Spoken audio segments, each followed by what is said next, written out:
아들 이사야가 히스기야에게 보내 이르되 이스라엘 하나님 여호와의 말씀이 내가 아수르 왕 사느립 때문에 내게 기도하는 것을 내가 들었노라 하셨나이다. 여호와께서 아수르 왕에게 대하여 이같이 말씀하시기를 저녁 딸 시온이 너를 멸시하며 너를 비웃었으며 딸 예루살렘이 너를 향하여 머리를 흔들었느니라. 내가 누구를 꾸짖었으며 비방하였느냐? 누구를 향하여 소리를 높였으며 눈을 높이 떴느냐? 이스라엘의 거룩한 자에게 그리하였도다. 내가 사자들을 통하여 주를 비방하여 이르기를 내가 많은 병거를 거느리고 여러 산 꼭대기에 올라가며 내가 깊은 곳에 이르러 높은 백향목과 아름다운 잣나무를 베고 내가 그 가장 먼 곳에 들어가며 그의 동산의 무성한 수풀에 이르리라. 내가 땅을 파서 이방의 물을 마셨고 나의 발바닥으로 애굽의 모든 강들을 말려놓으라 하였도다. 내가 듣지 못하였느냐? 이 일은 내가 태초부터 행하였고 옛날부터 정한 바라. 이제 내가 이고 너로 견고한 성들을 멸하여 무너진 돌무더기가 되게 함이니라. 그러므로 거기에 거주하는 백성의 힘이 약하여 두려워하며 놀랐나니 그들은 들의 채소와 푸른 풀과 지붕의 잡초와 자라기 전에 시든 곡초같이 되었느니라. 내 거처와 내 수립과 내가 내게 향한 분노를 내가 다 아노니 내가 내게 향한 분노와 내 교만한 말이 내 귀에 들렸도다. 그러므로 내가 갈고리를 내 코에 꿰고 재갈을 내 입에 물려 너를 오던 길로 끌어 돌이키리라 하셨나이다. 또 내게 보일 징조가 이러하니 너희가 금년에는 스스로 자라난 것을 먹고 내년에는 그것에서 난 것을 먹되 제3년에는 심고 거두며 포도원을 심고 그 열매를 먹으리라. 유다 족속 중에서 피하고 남은 자는 다시 아래로 뿌리를 내리고 위로 열매를 맺을지라. 남은 자는 예루살렘에서부터 나올 것이요 피하는 자는 시온산에서부터 나오리니 여호와의 열심히 이 일을 이루리라 하셨나이다 하니라. 그러므로 여호와께서 아수르 왕을 가리켜 이르시기를 그가 이 성에 이르지 못하며 이리로 화살을 쏘지 못하며 방패를 성을 향하여 세우지 못하며 치려고 토성을 쌓지도 못하고 무더기로 돌아가고 이 성에 이르지 못하리라 하셨으니 이는 여호와의 말씀이시라. 내가 나와 나의 종 다윗을 위하여 이 성을 보호하여 구원하리라 하셨나이다 하였더라. 이 밤에 자의적으로 해석한 것이죠. 자, 읽으십시오. 이 밤에 여호와의 사자가 나와서 아수르 진영에서 군사 18만 5천 명을 친지라. 아침에 일찍 일어나보니 다 손장이 되었더라. 아수르 왕 사느립이 떠나 돌아가서 니느웨에 거주하더니 그가 그의 신 니스록의 신전에서 건배할 때에 아드람멜과 사레셀이 그를 칼로 쳐 죽이고 아라라 땅으로 그들이 도망하매 그 아들 에살핫돈이 대신하여 왕이 되니라. 아멘. 본문이 많이 긴데 그래서 길게 말씀을 전하고 싶지만 오늘 말씀은 단일 사건으로서 여러분에게 일목요연하게 전하는 것이 더 나을 것 같아서 긴 본문을 함께 읽었습니다. 지금 아까 여러분 잠깐 실수한 것처럼 잘 들으셔야 됩니다. 예, 여기 표시되어 있는 것이 문제가 아니고 설교자가 어디까지 읽으라 이게 중요하죠. 하나님 말씀도 여러분 그렇게 놓치는 게 많다는 걸 아시기 바랍니다. 이렇게 사소한 실수지만은 어떻게 보면 보세요. 이게 하나님 주신 말씀이라면 3절, 4절 없어져 버리는 거죠. 그렇죠? 그러니까는 우리가 평시에 하나님 말씀을 귀하게 집중하여 잘 듣는 것 아주 중요합니다. 자, 그리고 내가 옳음이 확실하면 줏대 있게 밀고 나가세요. 보세요. 아는 자가 소리가 작고 믿는 자가 더 약하죠. 우리 평상시 생활도 그래요. 믿는 자들은 용기를 가지시고 아는 자들은 입을 여시기 바랍니다. 자, 오늘 말씀 보니까 20절에 이사야가 하나님의 종으로 왔습니다. 사느립은 자기 종으로 여러 장군들을 보냈죠. 사람들입니다. 역시 똑같은 사람이지만 이사야는 하나님의 종으로 왔습니다. 와서 뭘 전하냐면 진짜 왕의 말씀을 전했습니다. 얼마나 기냐면요 21절부터 28절까지나 돼요. 무지하게 길죠. 와, 이사야도 대단한데 이걸 어떻게 다 암송을 했는지 하나님 말씀을 전해왔어요. 자, 내용의 첫 번째는 뭐냐? 기도를 들었다입니다. 하나님은 진실하고 믿음 있는 기도를 들었습니다. 응답은 어떤 식으로 올지 언제 올지 모르지만 분명은 듣습니다.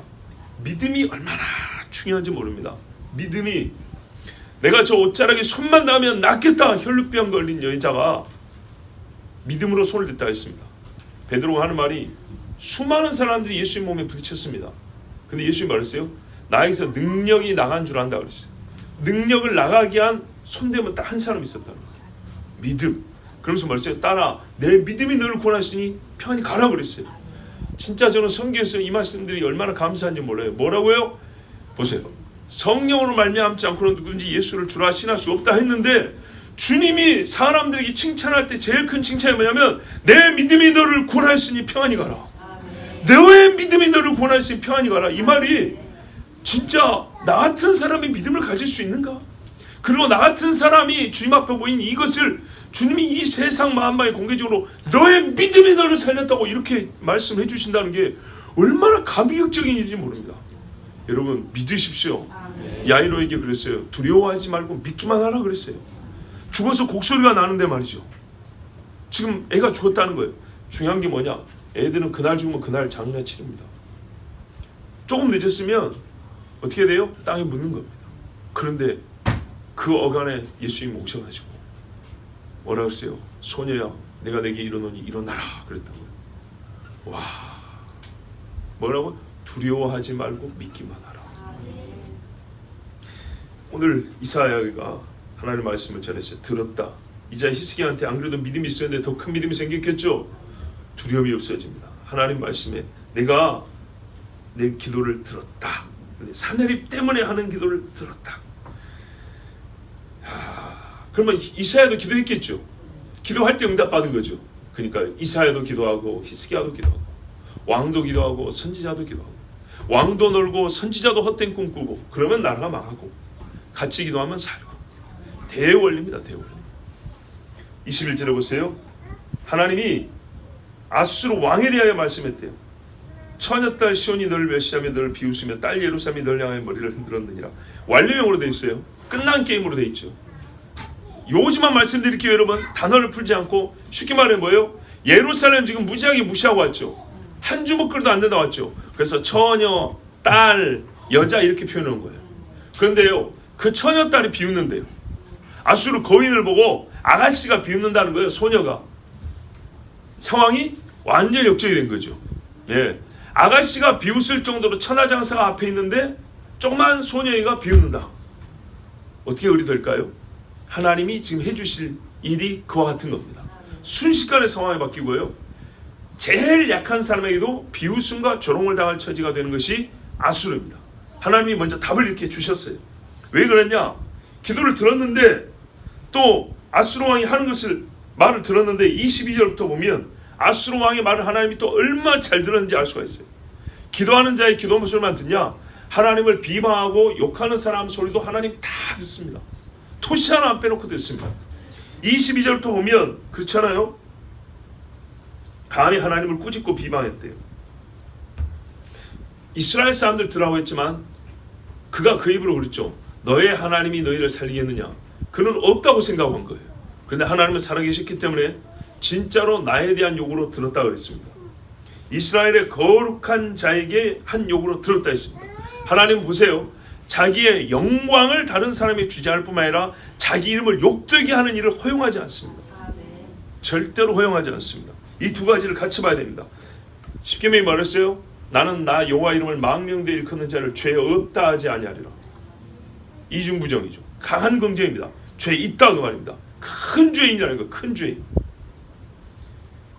네가 사자를 통하여 직접 한 것도 아니고요. 우리가 사람 보낼 때요 의도가 있어요. 의도 내지는 그때 느끼는 쾌감이 있어요. 보세요. 내가 누구를 욕하고 싶을 때는요. 내가 직접 욕하는 것보다 나보다 낮은 사람을 보내서 그를 욕하면 더 욕하는 것처럼 들려요. 나보다 낮은 사람의 입에서 나오는 욕을 듣는 그잖아요. 내용은 똑같은데 전달해서 들으면 더 희한한 느낌, 이 느낌이 다릅니다. 하나님을 비방하는데 아수르 왕이 자기 밑에 종들을 보냈어요. 그래서 내가 직접 나설 것도 없다. 유다도 그렇고 유다의 신도 그렇고 얼마나 비웃었는지 모르요. 그러면 자기가 한 것을 또한 크게 과장하고 자랑을 했어요. 23절 보세요.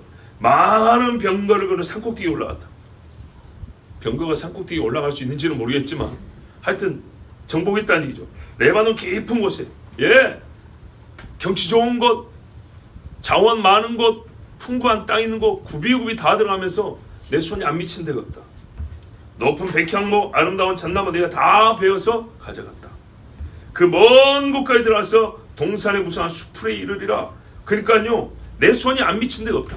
내가 가면 좋은 것을 내가 다 거둬왔고 그 땅에 나에게 숨길 수 있는 것은 하나도 없었다. 그랬어요. 자, 여러분 좋습니다. 그래 했어요. 그런데 기껏해야 땅에 있는 것이죠. 그것이 바로 사람이 할 수 있는 정도입니다. 톱 들고 와서 나무 썰어 오는 것까지가 사람이 하는 겁니다. 그죠? 근데 여러분, 땅을 뒤집어서 다 집어넣어 버리는 건 사람이 못합니다. 고작 해봐야 땅의 표면에서 일하는 겁니다. 그죠? 몇십 킬로나 뚫고 들어갈 수 있어요? 하늘에 몇백 미터나 올라갈 수 있나요? 고작 먼지 날리는 일만 했습니다. 마차 달려가면서. 그 정도 가지고 지금 하나님 앞에 까부는 겁니다. 또 땅을 파서 물을 마셨대요. 가는 데마다 여봐라 물이 없구나 하면 사람들이 가서 땅을 막 파가지고 샘물을 막 길어냈다는 거예요. 지하수 말이죠. 수로 공사도 하고요. 또 내 발바닥으로 애구의 모든 강들을 말렸노라. 어떤 데는 내가 걸어가고 싶은데 하면 강물을 막았다는 겁니다. 어마어마한 사람을 동원해가지고 옛날에 우리나라 고구려 또는 고려를 쳤던 중국의 수나라 들어보셨죠? 또 당나라 이런 나라 왕들이 올 때 수십만, 백만씩 끌고 왔죠. 그래서 그 어마어마한 숫자가 중국에서 우리나라 오는 데만 한 2년씩 걸리는. 줄 서갖고 와야 되니까. 그 어마어마한 사람들을 동원하니까 이런 일도 하는 거예요. 땅도 파고 흐르던 강물도 막고. 그래 봐야 어떻게 해요? 사람이 땅의 표면에서 하는 일입니다. 그런데 아까 아수르 왕이 보낸 편지에 이런 내용이 다 들어있었나요? 조금 다릅니다. 조금 달라요. 그러면 이 말이 어디에 있냐? 저 이사야 10장에 보면 나와 있어요. 이사야 10장은 여러분 잘 보셔야 돼요. 이사야 10장은 말입니다. 지금 현재 아수르 왕이 이스라엘을 치는 이 사건만 지목하여 하는 말이 아닙니다. 예언인데 아수르 왕의 날이라고 하면서 그날에 있을 전쟁을 예언한 게 이사야 10장입니다. 그리고 그 전쟁 이후의 일이 11장에 이새의 줄기에서 나와 있습니다. 이 10장에 아수르 왕이 올 때 내가 미디안의 날과 같이 친다 이런 이야기들이 이어집니다. 그러니까는 기드온이 미디안에 13만을 또 쳐 없앴죠. 그것처럼 아수르 18만이 없어졌는데, 그리고 훗날에 적 그리스도는 여러분 여러 번 말씀드렸지만 이 아수르 사람이라 불릴 것이며 또 혈통으로는 유대계일 것이며 자기를 세상의 평화를 위한, 그러니까 많은 정복을 해서 눌러 앉혔기 때문에 평화를 확보한 사람처럼 그렇게 보입니다. 자, 그때 뭐라 그러냐면 이사야 10장 12절 14절에 그러므로 주께서 주의 일을 시온산과 예루살렘에 다 행하신 후에 아수르 왕의 완악한 마음의 열매와 높은 눈의 자랑을 벌하시리라. 지금도 보세요. 아수르는 그렇죠. 자기 완악한 마음의 열매, 높은 눈의 자랑이 있어요. 그의 말에 나는 내 손의 힘과 내 지혜로 이 일을 행하였나니 나는 총명한 자라. 열국의 경계선을 걷어치웠고 그들의 재물을 약탈하였으며 또 용감한 자처럼 위에 거주한 자들을 낮추었으며 내 손으로 열국의 재물을 얻은 것은 새 보금자리를 얻은 것 같고, 너무 쉬웠다는 거예요. 온 세계를 얻은 것은 내버린 알을 줌 같았으니 세상을 얻었대요. 그러니까요, 이때 아수르와 장래에 있을 적그리스도의 세계를 이중적으로 예언한 말씀입니다. 날개를 치거나 입을 벌리거나 지저귀는 것이 하나도 없었다 하는도다. 내가 가서 알을 집어하면 새가 막 퍼덕퍼덕하고 막 짖고 난리를 해야 되죠. 근데 겁이 나서 다 도망간다는 거예요. 알을 집어와도 새 집을 가서 부셔버려도 새들이 앞에서 쪼아댄다거나 울지를 못한다는 거예요. 왜? 내가 얼마나 무섭고 큰지. 옆에 가기만 해도 새들이 훅 다 도망가고 새 집을 그냥 통째로 가져와도 꼼짝도 못한다는 거예요. 그러니까 얼마나 교만하겠어요. 꼭 적그리스도죠. 밟아 부셔뜨리며. 근데 이런 마음이 바로 아수르의 마음이에요. 이런 식의 말을 자기 참모들하고 했겠죠. 자기 백성들을 했겠죠. 아수르 백성들아 하면서 보았느냐 내가 레바논에 가서 어쩌고저쩌고 연설하고 왔겠죠. 그 이야기를 어떻게 해요? 하나님이 다 들었다 그 말이에요. 다 들어서 하나도 안 빼놓고 지금 히스기야한테 들려준 거예요. 이렇게 아수르 왕이 말한 걸 내가 들었다. 자, 그때 하나님이 아수르 왕에게 깨우치는 말씀이 이겁니다. 그런데 네가 듣지 못했구나. 25절 보세요. 이 일은 내가 태초부터 행하였고 옛날부터 정한 바라. 이제 내가 이루어 너로 견고한 성들을 멸하여 무너진 돌무더기가 되게 함이니라.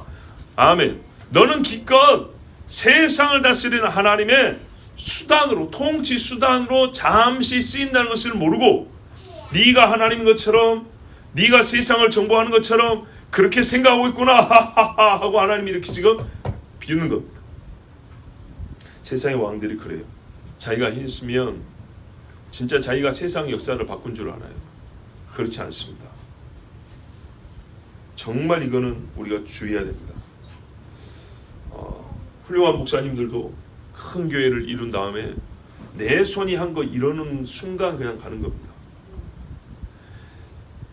26절 그러므로 거기에 거주하는 백성의 힘이 약하여 두려워하며 놀라나니 맞다. 내가 너를 썼다. 그래서 네가 레바논으로 가든 애굽으로 가건 아람으로 가건 사우디로 가든 미디안으로 간 간에 거기 있는 백성들은 네 앞에서 마른 풀처럼 다 걷어졌다. 맞다. 그렇게 됐다. 근데 그게 네가 한 게 아니고 누가 한 거라고요? 나 여호와가 그렇게 한 거다. 네 손을 써서 그들을 심판한 것이다. 여기 아주 특이한 표현이 있어요. 26절 마지막에 여러 가지 풀들 나오죠. 자라기 전에 시든 곡초같이. 예. 그러니까요. 푸른 잎이 자라기 전에 시들어 버렸다. 우리 사람도 꽃도 피기 전에 죽었다고 이런 말 한 적 있죠. 그러니까요. 이 나라들이 얼마나 무지막지하게 발표했냐면 푸른 풀이 이렇게 나와가지고 이파리 좀 커지려고 그러는데 훅 시들어버린, 찬바람 그냥 한 방에 시들어버린 그런 누렇게 변한 땅처럼 되었다는 거예요. 그러니까 아수르가 대단한 위세를 가진 거죠. 그런데 사실 내 힘만으로는 그게 불가능한데 내가 그렇게 하게 하였다 그 말입니다. 그런데 내가 너를 그렇게 썼는데 도리어 너는 내가 너를 쓴 줄 모르고 내 힘이 세지고 네가 얻은 게 많고 많은 나라가 너에게 굴복하니까 오히려 나에 대하여 무슨 생각을 가졌냐면 분노하는 생각을 갖더라 하는 거예요. 자, 사람이 하나님께서 복을 줍니다. 그러면 하나님께 감사하다는 생각을 가져야 되는데 거꾸로 하나님 앞에 분노를 일으키는 경우가 있습니다. 하나님이 나를 썼는데도 불구하고 조금 지나면 분노하는 경우가 있습니다. 우리가 살면서 이런 이 시대가 왜 말생가를 느끼는 또 하나의 감정이 있는데요. 봐보세요. A가 B한테 잘못을 했어요. 그리고 지나고 있다가 외부에 누가 말을 했거나 어쨌든 간에 A가 B한테 미안하다 잘못했다고 용서를 구했어요. B가 기분 좋게 용서를 해줬어요. 그럼 서로 사이좋게 지내면 되죠. 그죠? 자, 이 이야기 이해되죠? 얘기? 굉장히 쉬운 이야기죠. A가 B한테 잘못했는데 그냥 잘못한 채로 가다가 이렇게 가서는 안 될 것 같아요. 그래서 누가 조언을 했든지 아니면 본인의 마음에 감동이 있었든지 미안합니다 하고 사과를 했다고요. 그럼 B가 기분 나쁘게도 아니고 기분 좋게 괜찮습니다. 뭐 저도 다 잊었고 나도 다 그런 일도 있고 합니다. 이렇게 좋게 용서를 해주고 화해했어요. 자, 그러면 앞으로 잘 지내면 되죠. 잘 지내면 되는데 봐보세요. A가 어떤 마음을 가냐면 나 용서했어 이제 용서했어. 그러면서 용서했으니까 이제 삐집니다. 그래서 여기서 이쪽한테 다시 또 막 잘해줘야 됩니다. 이렇게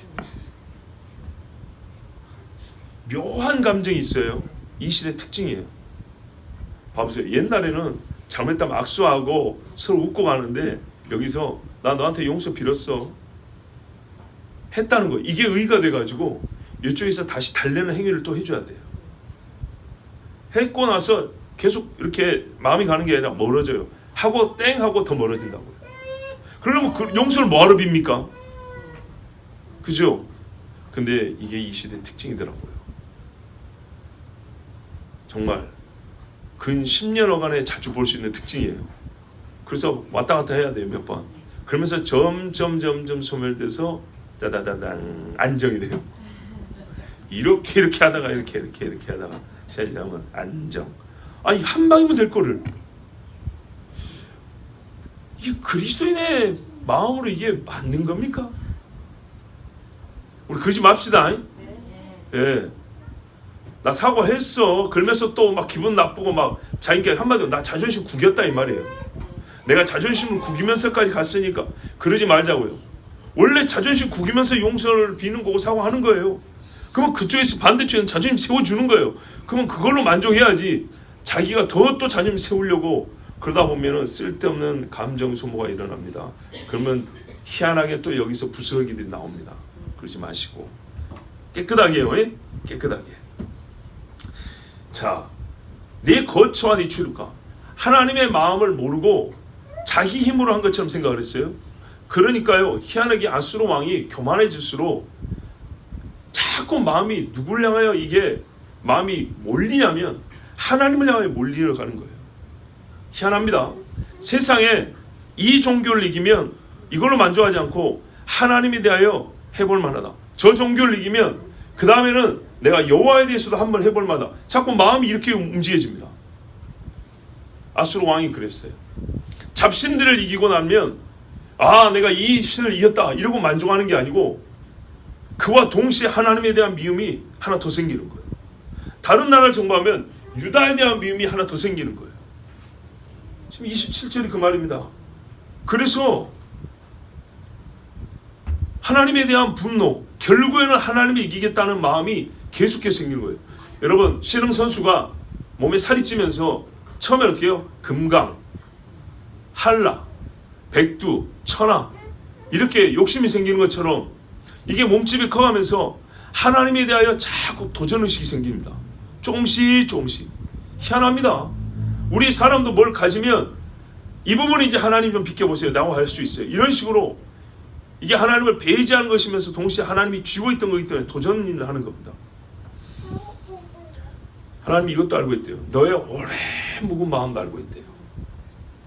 보기만 한 게 아니라 그 속을 꿰뚫어 보고 있다는 거예요.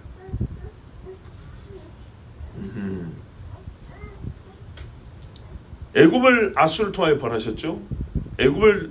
아수르를 통하여 다른 나라를 벌하신 것은 그 나라의 죄를 하나님이 오래전부터 보셨기 때문에. 그럼 아수르 너의 죄는 안 보냐? 다 보고 있다는 거예요. 지금 유다를 치려는 것은 아수르 입장에서는 여러분 정치적이고 군사적 목적만 있는 게 아닙니다. 결국에는 하나님을 정복하겠다는 소위 종교적 야욕입니다. 지금도 여러분 이스라엘을 치는 나라들 보세요. 그 손바닥만한 나라가 굳이 그 땅덩어리가 필요한가요? 아닙니다. 여호와를 이기겠다는 겁니다. 여호와를 이긴다는 그 상징적 의미가 엄청나게 큰 겁니다. 그래서 예루살렘 합니다. 뉴욕의 제일 큰 교회 부럽지 않아요. 여의도 순복음교회 욕심 안 냅니다. 그런데요, 부지 얼마 되지도 않냐고 땅값 얼마 되지도 않은데 그 예루살렘 먹겠다고 하는 거는 여호와 하나님을 이기겠다는 겁니다. 이 땅에 보이는 것으로 예루살렘을 차지하면 하나님이 이기는 것이 되는 거죠. 자, 이런 마음으로 이스라엘과 유다를 친 아수르, 내가 네 마음까지 다 보고 있다. 하나님이 이렇게 이사야를 통하여 히스기야에게 말해주셨어요. 그러니까 하나님의 영광과 이름을 둔 예루살렘을 하나님 보호하시겠어요? 안 하시겠어요? 하지요. 합니다. 28절 보세요. 네가 내게 향한 분노와 네 교만한 말이 내 귀에 들렸도다. 다 들었대요. 여러분 말 좀 하세요. 진짜로 다 듣습니다. 입술이 복 있는 사람은요 인생이 갈수록 복이 있습니다. 이 입술이 복을 잃어버리면 삶이 복을 잃습니다. 확실히 그렇습니다. 그리고 입술에 복 있는 사람은요 얼굴이 복 있게 바뀝니다. 진짜. 근데 입에 복을 잃어버린 사람은 여기서부터 점점 추해집니다. 이렇게 점점 넓어 추해집니다. 요즘에 광고들 많이 뜨죠. 광고할 때 보면 사람마다 입모양이 천차만별로 모를 수 있어요. 디자인이 달라요. 근데 디자인만 다른 게 아니고 그 사람의 인생을 어떻게 사는지 성품이 말할 때의 입모양, 입꼬리를 보면 보여요. 그렇죠? 여러분 지금 제가 말할 때 제 입 보이시죠? 물론 눈이 많은 걸 말해주는데 입만 봐도 제가 어떤 식의 언어 생활을 했을 것인지, 어떤 말을 많이 해오고 살았을 것인지 대충 느껴지죠? 기대와는 다를 수 있어요. 그러지만 그래도 좀 보이죠? 그래요. 입꼬리, 입 모양을 보면요, 그 사람의 성품이 보여요. 인격도 보이고 어떤 류의 말들을 어떤 태도로 해왔을지 그냥 보여요. 자, 네 말이 내 귀에 들렸도다. 그래서 하나님이 어떻게 한대요? 갈고리를 코에 끼고 재갈을 내 입에 물려서 오던 길로 끌어서 돌아간다 했어요. 안 가고 싶은데 끌어간대요. 여러분, 갈고리 재갈은 어떤 짐승한테 합니까? 그렇죠, 대개 소한테 하는 겁니다. 소 힘이 얼마나 셉니까? 소 힘을 제어하는 방법이 뭔지 아세요? 그겁니다. 이거 뚫어버리면 그 힘센 소도 딸려옵니다. 예, 밀어갖고 딸려오는 게 아니고 코를 깨면 따라옵니다. 이 얇은 데 구멍을 내면 어떻게 안 찢어지려면 따라와야죠. 그죠? 제 아무리 힘센 사람도요, 신체 중에 약한 부분을 하나 치면은 제압이 되죠. 그죠? 여러분 주먹질 못하는 사람은 막, 우리 형제도 유도 배우고 있는데 막 꺾고 막 무지하게 힘센 사람한테 어렵죠?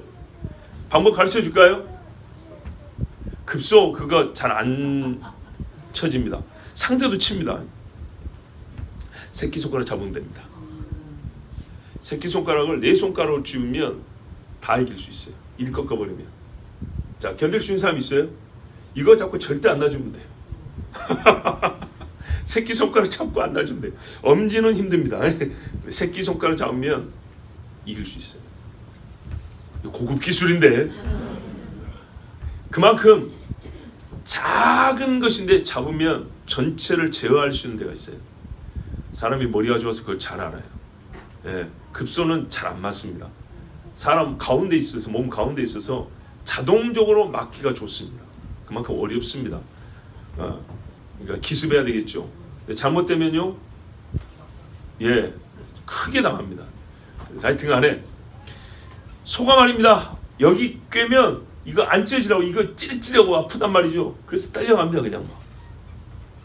아수르가요, 큰 것 같은데 하나님이 딱 하나 치니까 그냥 그대로 끌려간다는 겁니다. 견디지를 못하고. 그런데 재갈을 물려서 말을 얼마나 잘했습니까? 그죠? 한마디도 못하고 꿀먹은 벙어리처럼 끌려간다는 겁니다. 이 말이죠. 수치와 무력감으로. 이사야 10장에 아까 우리 읽은데 이어서 어떤 말이냐면요, 15절 16절에 도끼가 어찌 찍는 자에게 스스로 자랑하겠으며, 도끼, 톱이 어찌 켜는 자에게 스스로 큰 체 하겠느냐. 톱, 이는 막대기가, 막대기, 자기를 드는 자를 움직이려 하며, 몽둥이가 나무 아닌 사람을 들려 함과 같음이로다. 말이 되는 소린가요? 안 되죠. 예. 근데 하나님이 아수르를 써서 열방을 심판하니까 지가 톱인데, 톱든 손을 지가 좌지우지하겠다는 거예요. 지가 몽둥이인데 몽둥이를 들고 하는 사람 전체를 이 몽둥이가 제어를 하겠다는 거예요. 이런 교만한 생각을 하더라는 거예요. 그래서 하나님 어떻게 해요? 이제 너를 다스리는 자가 누군지 내가 보여주겠다는 거예요. 그래서 코를 확 깨버린대요. 29절 보세요. 여기서 너는 이스라엘입니다. 유다입니다. 이 너가 아수르를 직접 향하여 말할 때 있고 유다를 향하여 말할 때가 있습니다. 그래서 28절까지는 하나님이 아수르를 향하여 주신 말씀에 인용문이어서 한 칸 들여서 써놨죠. 그리고 29절부터는 이제 히스기야에게 준 말씀입니다. 너에게 징조를 줄 것이다 그랬어요. 옛날에 아하스는 징조를 받았습니까? 안 받았습니까? 안 받았죠. 교만해가지고 하나님이 징조를 준다 그러니까 안 받는다 그랬어요. 보라 처녀가 잉태하여, 그래서 하나님이 일방적으로 줬어요. 근데 그 아들 히스기야는 아버지처럼 교만하지 않고 징조를 받았습니다. 여러분, 이 징조가 왜 필요하냐면 하나님이 지금 말씀하신 것을 반드시 행하겠다는 보증이면서도요, 이 일이 이루어졌을 때 사람이 그 영광을 가로채지 못하게 하는 안전장치가 됩니다. 하나님이 미리 징조를 줘버릴 때. 이 징조 자체가 기적이란 말이죠. 자, 주의 징조는 어떤 것이냐 하니까 이번 참에 땅의 회복입니다. 29절 보세요. 그죠? 너희가 금년에는 스스로 난 것을 먹고 내년에는 그것에서 난 것을 먹되 제3년에는 심고 거두며 포도원을 심고 그 열매를 먹으리라. 와, 이게 무슨 징조가 됩니까? 땅에서 원래 나는 거 아닌가요? 여러분, 현재 어떤 상태인가를 봐야 됩니다. 유다가 말입니다. 땅이 황폐되었고 농사를 지을 수가 없습니다. 사람들이 엄청나게 많이 죽었습니다. 뒤에 보면 남은 자라는 말이 나옵니다. 남은 자는 말입니다. 10% 죽고 90% 남았을 때 남은 자라는 표를 쓰는 게 아닙니다. 다수가 죽고 소수가 남았을 때 남은 자라는 말을 씁니다. 그래야 의미가 말이 됩니다. 그렇죠? 그 말에 가치가 있어요. 뜻이 와닿고. 근데 90%가 남았는데 남은 자 웃기지 않으세요? 소수가 남을 때 이야기입니다. 땅이 황폐화되어가지고 농사를 지을 수가 없고 또 1년 농사 지은다고 해서 예전 같은 소출이 나올 수 있는 땅 상태가 아닙니다. 문제는 농사를 지을 사람도 없습니다. 여러분, 그냥 이야기로만 듣지 마시고 실제로 들으십시오. 실제로. 옛날에 6.25 때도 그냥 고향에 들어가면 농사 다 짓고 살 줄 알았는데 땅이 묵혀진다는 것은 참, 그러니까요, 농사를 안 지어보니까 이 말이 실감이 안 나시는데 단단하게 굳어있는 땅, 돌, 바위가 그냥 엉겅퀴가 뒤덮여 있는 땅, 여러분 삽 주고 괭이 주고 낫 주면은 몇 평이나 마음대로 가서 개간하고 쓰라면 여러분 몇 평이나 개간을 쓸 수 있을 것 같습니까? 네 마음대로 쓰라고 주면 1000평 할 수 있을 것 같습니까? 땅 그 돌 딛기는 동안에 몇 달 가버려요. 10%인가 지나가버려요. 예? 그 때에 맡겨놓으면 사람이 할 수 있는 거는 한정이 돼 있어요. 그런데 그것도 사람이 있어야죠. 사람이 혼자서 부지런히 가지고 때에 맞게 돌 다 걷어내고 종자 심고 어쩌고 해가지고 그러니까는 철이 있단 말이죠. 걷어내는 걸 5개월 쓸 수가 없어요. 그렇죠? 이해되죠? 예, 좋습니다. 1월부터 시간 줬다 시작해요. 1, 2, 3, 4 넉 달을 땅 개간하는 시간을 줬어요. 그러면 한 개월부터 시작해서 얼마나 할 수 있을 것 같으세요? 때에 또 비가 와야죠. 종자는 어디서 날 거예요? 다 먹어버리는데 그동안에 포기될 동안에 다 먹었는데 없는 종자를 어디서 가져올 거예요? 4, 5월이 돼도 종자가 없어서 뿌리지를 못해요. 그리고 1, 2, 3, 4 줘봐야 몇 평이나 할 수 있을까요? 그 몇 평에 뿌릴 수 있는 만큼 뿌렸다 치더라도 얼마나 거둘 수 있을까요? 거뒀다 하더라도 그게 한 사람이 1년에 먹을 양이 나올 것 같습니까? 즉, 이 말은요, 애를 쓰고 남은 사람들이 달라붙어도 먹을 게 정상적으로 나올까 말까 한 상황인데 하나님이 손을 띄고 있으라는 얘기예요. 그렇죠? 손을 떼고 있는데도 먹게 해준다는 얘기예요. 아수르만 가면 되느냐? 그게 아니란 말이에요. 아수르가 가면 하루속히, 겨울이 됐건 가을이 됐건 여름이 됐건 하루속히 땅에 가서 개간을 시작해야 된다고요. 다 종자도 다 먹어버렸는데 겨울에 왜 고구마를 많이 먹어요? 그거 종자로 쓰려고 남기는 건데 대부분. 예, 그런데 말이죠, 다 퍼먹어버렸어요. 이제 없어요. 없는데 어디서 그거를 가져다가 심어가지고 농사를 지어 살겠습니까? 그죠? 그런데도 불구하고 하나님이 2년 동안 손 띄고 있으라는 얘기예요. 먹고 살게 해주겠다고. 한시가 급한데. 그래서 징조라는 거예요. 자, 보세요. 29절. 너희가 금년에는 스스로 자라난 것을 먹고. 그런다 쳐요. 왜? 금년에 포위 계속 작년부터 당해가지고 이제 그동안에 전쟁 몇 년 하고 아수르가 만약에 지금 안 물러갔지만 하나님이 18만 5천 쳐서 물러간다 치자고요. 그죠? 올해 물러간다 하더라도 올해 농사 못 짓단 말이에요. 땅에서 난 게 뭐가 있겠어요? 분합발로 다 밟고 다녔는데. 그런데 그 남은 것을 먹을 수 있대요.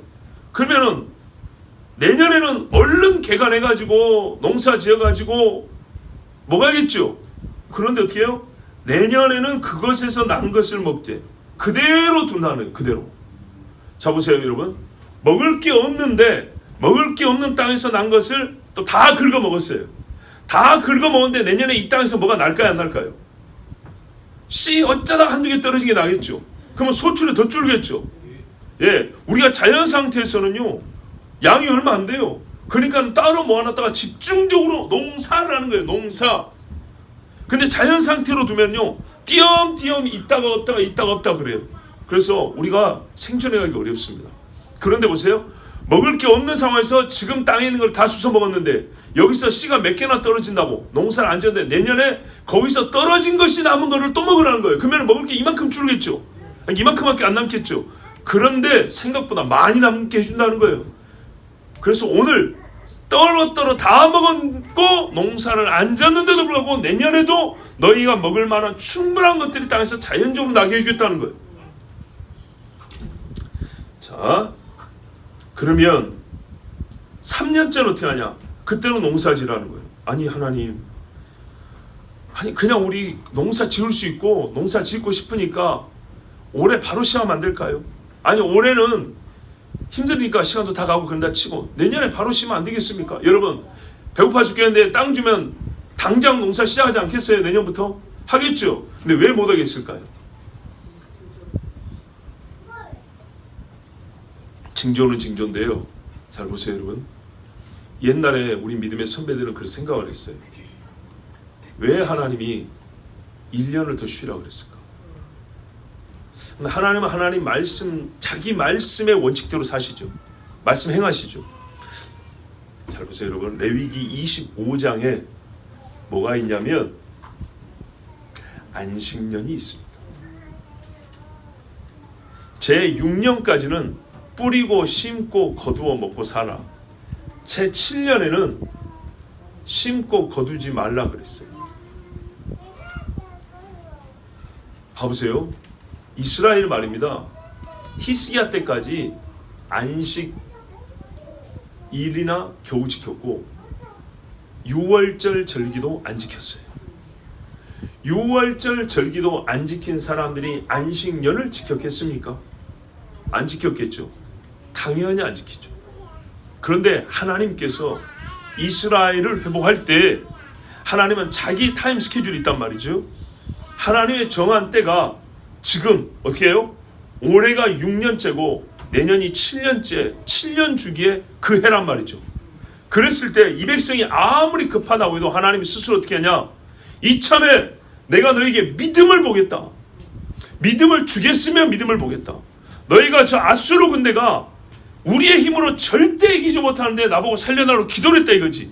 그러면 너희가 땅에서 나는 걸 먹고 사는 것도 과연 같은 믿음인지 보겠다 그 말이에요.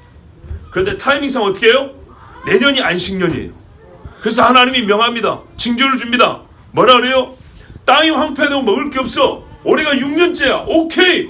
올해까지는 그런다 쳐. 그러면 내년에 너희가 아수르를 몰아주면 당장에 농사짓고 먹고 살겠다고 날겠지. 그런데 내가 너희에게 믿음을 보겠노니 내년이 안식년이다. 땅에 손대지 마라. 이 백성은요 굶어 죽어야 됩니다. 현실적으로. 그런데 하나님 어떻게 해주겠다고요? 안 굶어 죽게 해주겠다는 거예요. 그래서 징조라는 거예요. 안식년과 하나님의 땅에 손대지 마라, 뿌리지 마라, 거두지 마라 말씀이 함께 가는 거예요. 와, 그리고 제 8년째 다시 1년 시작하죠. 그때 내가 너에게 약속한 대로 다시 심고 거두어라. 풍년을 주리라. 할렐루야. 이게 하나님 말씀이에요. 그런데 놀라운 게 뭐냐? 레위기 25장 4절을 보면 일곱째 해는 그 땅이 쉬어 안식하게 할지니 여호와께 대한 안식이라. 여호와께 대한 안식인 거예요. 이게 믿음인 거예요. 너는 그 밭에 파종하거나 포도원을 가꾸지 말며 내가 거둔 후에 자라는 것을 거두지 말고 가꾸지 아니한 포도나무가 맺은 열매를 거두지 말라. 이는 땅의 안식년임이니라. 안식년의 소출로 너희가 먹을 것이니 너와 내 남종과 내 여종과 내 품꾼과 너와 함께 거래하는 자들과 내 가축과 내 땅에 있는 들짐승들이 다 그 소출을 먹을 것을 삼을지니라. 아멘. 그러니까 안식년에 얼마나 많이 나냐면 그 땅에 존재하는 생명체가 다 먹고도 남게 해준대요. 손 안 댔는데. 근데 여러분 제가 짧게 읽어 넘어가서 여러분 눈치챘는지 모르지만 이런 말씀이 있어요. 안식년에 뭐라 하면요. 자 보세요. 파종하거나 거두지 말라 그랬어요. 무슨 말이죠? 뿌리지 말고 추수하지 말란 말이에요. 그런데 이런 말이에요. 네가 거둔 후에 자라난 것을 거두지 말고 가꾸지 아니한 포도나무가 맺은 열매를 거두지 말라. 분명히 거두지 마라 그랬죠. 그런데 안식년에 소출은 너의 먹을 거다 그랬어요. 거두지 말라면 손을 못 대는데 어떻게 그걸 먹죠? 이것이 이렇게 하는 단어의 뜻을 이제 잘 알아야 돼요. 무슨 말이냐면요. 잘 보세요. 6년째 파종하고 거뒀죠. 6년째 파종하고 거두었습니다. 7년째 파종을 안 합니다.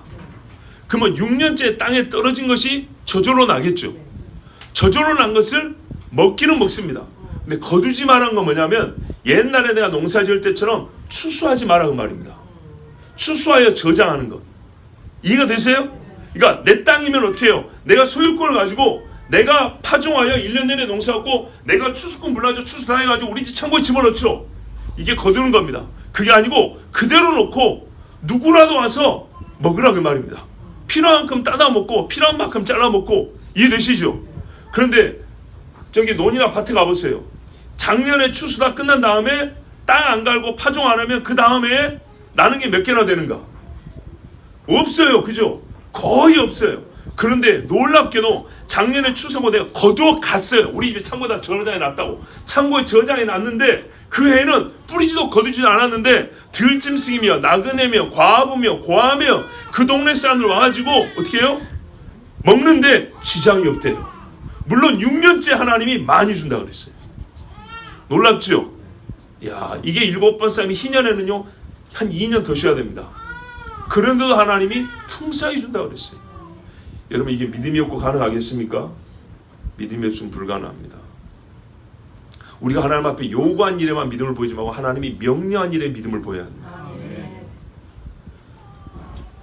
거두어 너만의 소유로 삼는 일을 하지 말고 누구든지 자유롭게 먹도록 내둬봐라 그랬어요.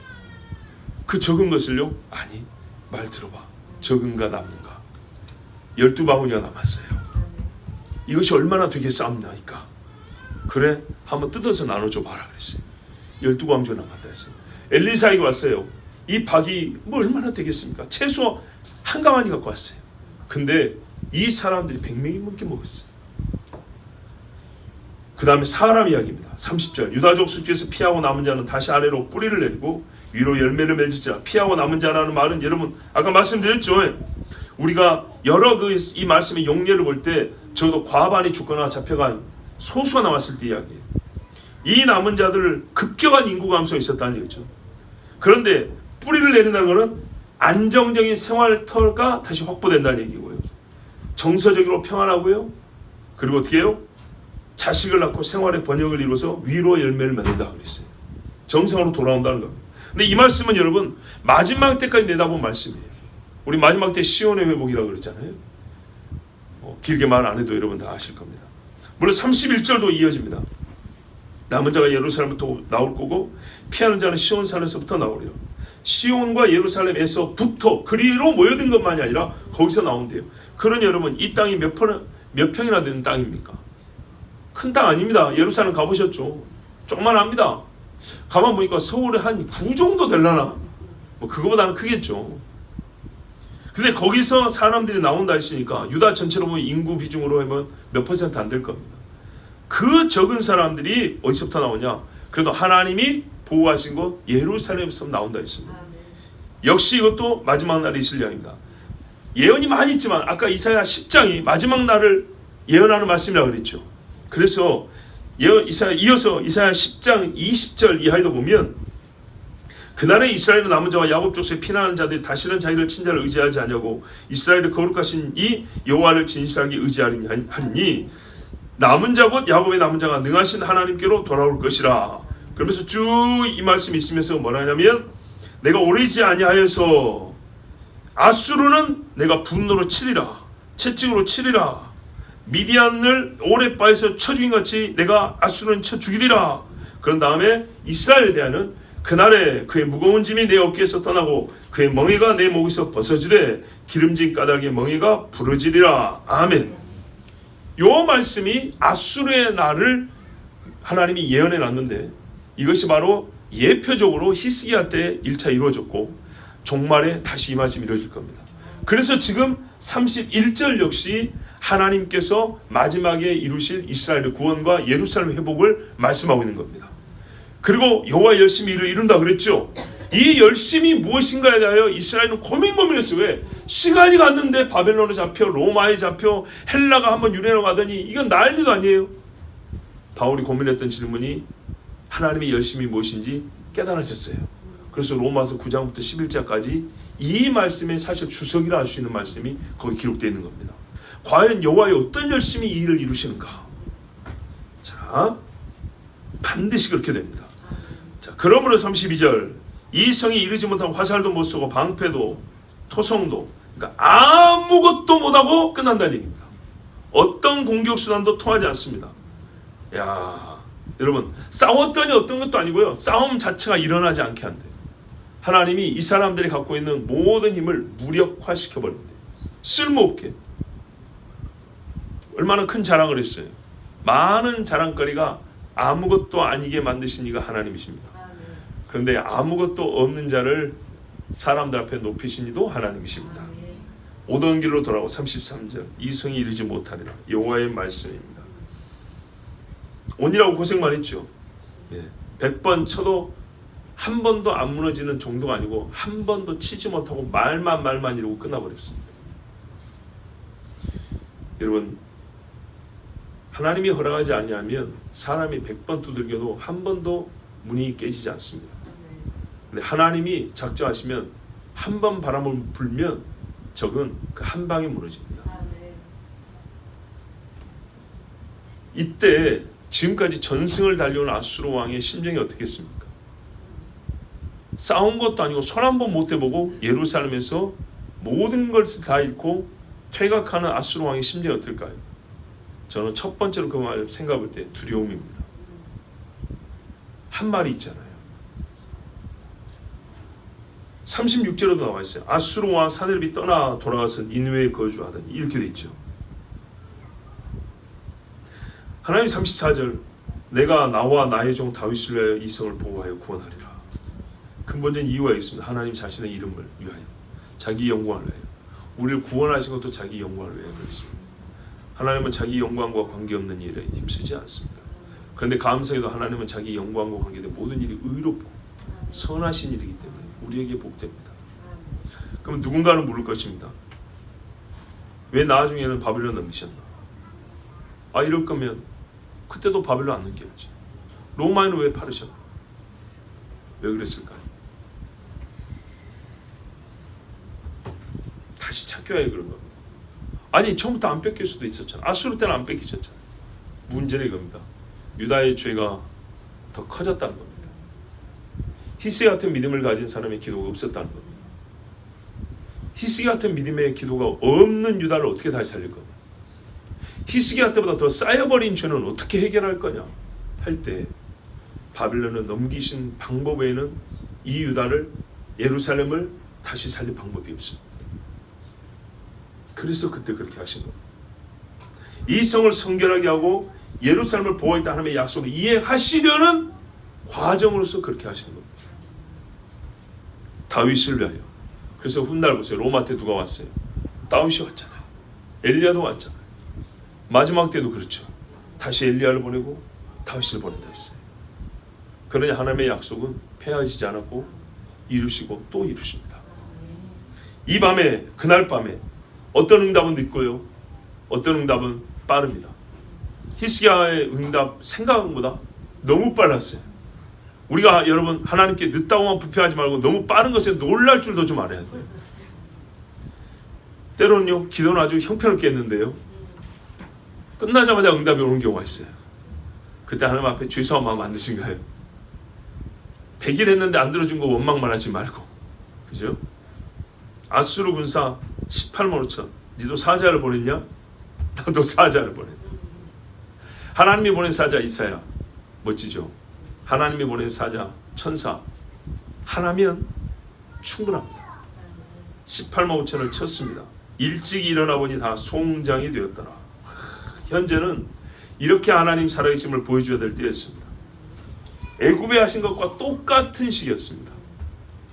지금은 애굽에서 이스라엘을 구원하신 것과 같은 방식으로 하나님이 아수르에서부터 이스라엘을 구원하겠다. 이게 하나님이 정한 방법입니다.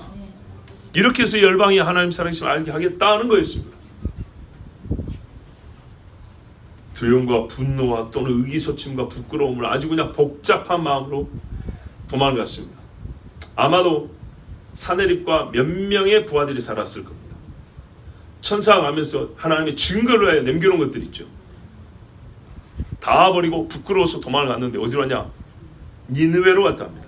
니느웨가 어디죠? 아수르의 수도라고 했죠. 여러분, 니느웨의 뜻이 뭔지 압니까? 니무롯의 도시입니다. 니무롯의 도시.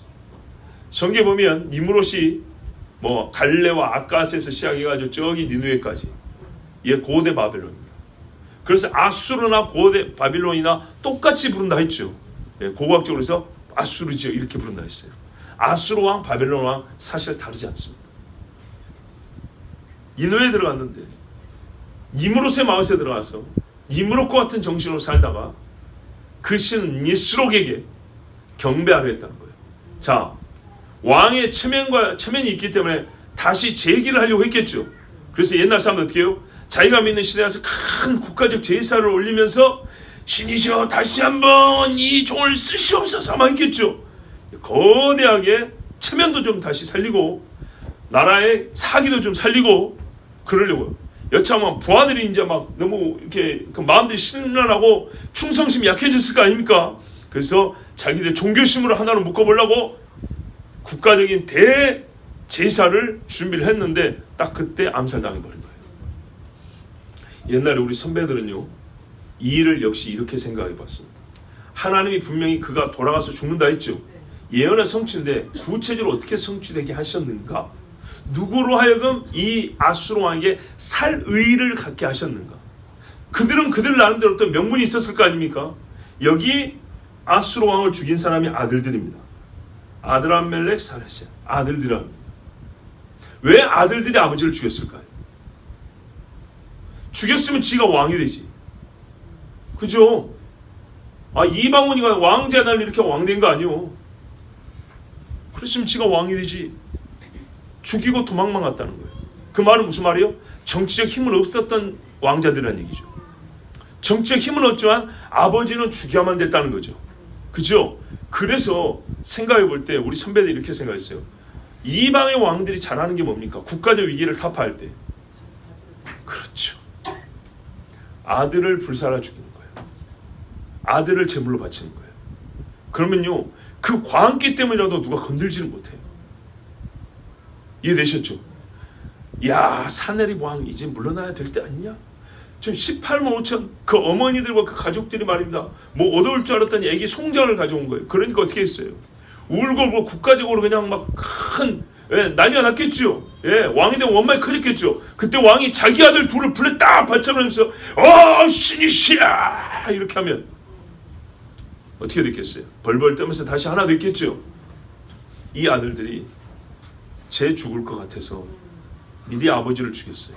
그런데 아무런 정치적 기반이 없기 때문에 힘이 약하기 때문에 자기들이 왕이 될 수는 없고 도망갈 수밖에 없었다는 거예요. 우리 선배들은 그렇게 생각을 했습니다. 일리가 있죠. 일리 있다고 봅니다. 그래서 이들이 도망을 어디 갔냐? 아라랏으로 갔대요. 하도 왜 아라랏인가? 아라랏이라는 지명이 고대로부터 현대 터키인이 만드는 지명이 아니고 창세기만 나온 지명이 아니고 계속 내려온 지명을 하나님이 또 이렇게 얼마나 섭리 놀라우신가. 여기도 써놨어요. 이 사람들이 아라랏 땅으로 도망갔대요. 그리고 남은 아들 중에 에살핫돈, 미안합니다. 떠오른 게 있어요. 돼지 한돈. 에살핫돈이 안 까먹겠죠. 살이 이름이 에살이에요. 한돈 딱.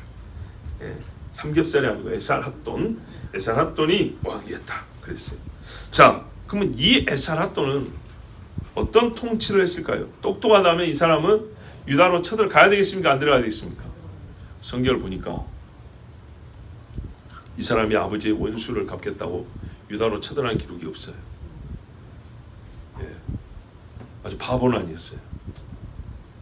한 일이 딱 하나 기록되어 있어요. 성경에 기록된 거. 이스라엘과 유다와 관계하여 한 일 하나 기록인데 그게 뭐냐면 에스라 4장인가 보면 이런 말씀이 있어요. 에스라가 이제 나중에 바벨론까지 가가지고 포로민 중에 노인자들을 데리고 오죠. 그죠? 그리고 뭐 하려고 그러냐면 뭐 하려고 그래요? 성전 건축한다 그래요. 그렇죠? 성전 건축한다는 요 이야기를 들었을 때 유다와 베냐민의 대적이 듣고 스룹바벨과 족장들에게 나와. 이렇게 에스라가 아니고 에스라는 그 다음이고 에스라서에 보면 스룹바벨이 가지고 이제 성전 지을 때 족장들이 나와 이르되 우리도 너희와 함께 건축하게 하라. 우리도 너희 같이 너희 하나님을 찾노라. 우리도 우리 하나님 아니고 너희 하나님 찾는데요. 이방인이죠. 근데 이스라엘에서 오래 산 이방인들이에요. 그래서 하나님 부를 줄은 알아요. 그래서 성전 건축하는데 우리도 같이 하자 한 사람이 있었다 했죠. 이들이 누구냐를 설명하는데 이렇게 돼 있어요. 아수르와 에살 합돈이 우리를 이리로 오게 한 날부터 우리가 하나님께 제사를 드리노라 하니, 이런 사람도 있었어요. 그러니까 에살 합돈은 뭐냐면 아수르가 북이스라엘을 멸망시켰잖아요. 그리고 사람들 자꾸 이주시켰다 했죠. 이주 사역은 사역이라고 좀 그렇지만 사업은 계속했어요. 그래서 군사적으로 새로 정복은 하지 않았지만 정복한 땅을 통치하고 관리하는 데는 힘썼어요. 적어도 뺏기진 않으려고. 그래서 이방 사람들을 이스라엘로 많이 들어가게 살게 하는 정책을 폈던 사람이 바로 사네립의 아들 에살합돈입니다. 그리고 그때 들어온 사람들이 이스라엘에 와서 보니까 그 역사를 보고 자기 동네에서 가져온 신이 아니라 그래도 하나님을 좀 섬겨봐야 될 때 가지고 뭐 짬뽕이 됐든지 간에 하나님 앞에 그래도 때를 따라서 산 하나 차려놓고 제사했다는 거예요. 자기들 식으로. 그랬으니까 우리도 영적 지분이 있다. 이러고 이제 성전 짓는데 동참시켜달라 했던 건데 받아줬을까요? 안 받아줬죠. 이제 그래서 또 중지가 되고 싸움이 나고 했었던 겁니다. 자, 여러분, 제가 오늘 이 말씀에서 딱 두 마디로 결론을 합니다. 첫 번째, 히스기야처럼 하나님께 기도하십시오. 두 번째, 하나님은요 만사를 자기 영광을 위하여 자기 이름을 위하여 행하십니다. 그것을 믿으십시오. 오늘의 이 사건이 제가 단순하게 두 마디로 정리했지만 이 두 마디가 실제로 우리 마음에 갖춰지기만 한다. 히스기야처럼 기도한다. 처럼이 뭡니까? 어떤 상황이었어요? 하나님이 히스기야한테 이런 상황에도 응답하신다. 어떻게 응답하셨나요? 이 두 가지를 아멘 한다면 진짜 세상이 감당하지 못할 믿음의 사람, 하나님이 히스기야를 기록한 것처럼 나중에 하나님의 나라에서도 우리 이름을 사람들 앞에 일컬어 알려줄 만한 그런 믿음의 사람들 줄은 믿습니다. 우리 같이 기도합시다. 하나님 아버지, 오늘도 말씀해 주셔서 감사합니다. 이 세대 중에 우리는 믿음을 찾고 있습니다. 아니, 하나님이 우리 가운데서 믿음을 찾고 있습니다. 인자가 올 때 믿음을 보겠느냐 하였습니다. 아버지 하나님, 믿음 있는 자는 어려울 때도 기도하고 쉬울 때도 기도하고 작은 일에도 기도하고 큰 일에도 기도하고 하나님의 응답을 기다립니다. 세상 사람들이 오는 소리가 아니라 하나님의 오는 소리를 기다리는 사람이 믿음의 사람입니다. 하나님은 반드시 그 사람을 놓지 않습니다. 저 옷자락에 손만 대어도 낫겠다 함이라. 두려워 말고 믿기만 하라 하였습니다. 아버지 하나님, 오늘 우리에게 믿음을 다하여 주시옵소서. 세상이 불안하고 어렵다고 합니다. 그러나 제일 걱정인 것은 내가 믿음이 없다는 겁니다. 누구를 걱정하느냐 인간아. 사람아, 누구를 걱정하느냐. 나는 네가 걱정이다. 믿음이 없어서 기도도 안 하고, 믿음이 없어서 성경도 안 보고, 믿음이 없어서 기도해놓고 까먹어버리고, 믿음이 없어서 내가 하는 일을 알아보지도 못하고, 믿음이 없어서 주는 열매조차도 먹지도 못하고, 인간아, 믿음이 없는 내가 걱정이다. 하나님 아버지, 우리에게 믿음을 다하여 주시옵소서. 하나님이 자기 영광과 이름을 하여 일하시다는 것을 믿게 하여 주시옵소서. 우리 주 한 번을 기도합니다. 주여!